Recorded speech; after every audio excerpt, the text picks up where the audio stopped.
Hello friends, फिर मैं आ गई एक नई वीडियो के साथ। आज मैं आपके साथ शेयर करूंगी मेरे ऑफिस का एक्सपीरियंस।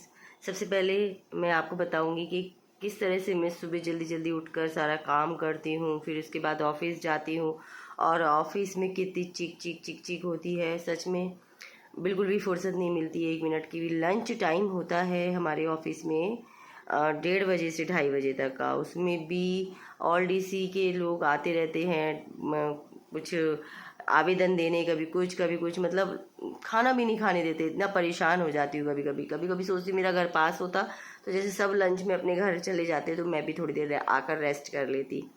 सुबह उठती हूँ मैं 5 बजे उठ के फटाफट चाय बनाती हूँ, घर की डस्टिंग करती हूँ। उसके बाद किचन में जो भी फ्रिज में सामान होता है उसको बाहर निकाल के रूम टेम्परेचर पर करके, फिर दूध वगैरह उबालना, बच्चों को दूध देना, नाश्ता देना, उधर टिफ़िन की तैयारी करना क्योंकि ऑफिस जाना है। फिर सब तैयारी करके जाना पड़ता है वरना बच्चे भूखे ही रह जाए पीछे, कुछ खाने के लिए ही नहीं मिले उनको। 10 बजे मुझे ऑफिस पहुंचना होता है, मतलब 10 बजे ऑफिस के अंदर एंट्री। और मेरा टाइम 6.5 किलोमीटर कम से कम मेरा ऑफिस दूर है और 2 जगह मुझे स्टॉपेज मतलब ऑटो चेंज करने पड़ते हैं। तो मुझे घर से कम आपको बताऊँ 9:40 पर निकलना पड़ता है, 20 मिनट लग जाते हैं। और कई बार ऑटो नहीं मिलते, खड़े रहती हूँ स्टॉपेज पर और बहुत देर हो जाती है, ऑटो नहीं मिलते।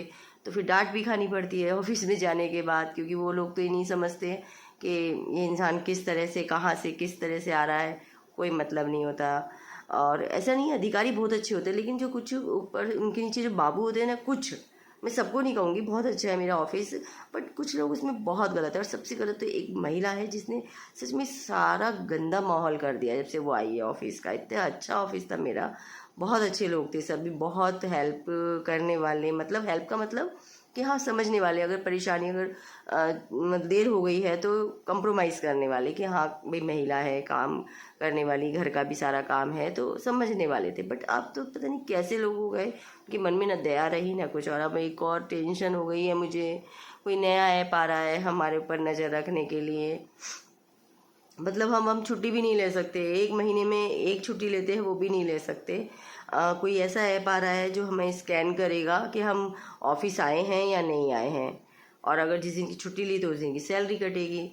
सच में आउटसोर्स में बड़ा बुरा हाल है। मुझे तो कभी कभी बड़ा दुख होता है। बस मुझे गवर्नमेंट से एक छोटी सी शिकायत है, बहुत अच्छी है मेरी सरकार, लेकिन मुझे एक छोटी सी शिकायत है कि मुझे से अनुकंपा नियुक्ति अगर दी थी तो आउटसोर्स में न देकर रेगुलर में दे देते। कितनी परेशानियों का सामना करना पड़ रहा है, बात बात पे धमकी देते हैं, हटा देंगे, बात बात पे डराते हैं। मतलब लोगों के अंदर बिल्कुल भी दया नहीं है। मुझे बड़ा दुख होता है। कभी मैं तो वैसे छुट्टी लेती नहीं हूँ, मुझे इमरजेंसी में छुट्टी लेनी पड़ती है, क्योंकि कभी अपने बेटे को, उसकी तबीयत ख़राब हो जाती है, दिखाने ले जाना है, या मेरे को अचानक तबीयत, क्योंकि मैं पोस्ट कोविड पेशेंट रह चुकी हूँ और मेरा बेटे को भी कोविड हुआ था, तो बार बार जाना ही पड़ता है डॉक्टर को, और भी घर के बहुत सारे काम होते हैं।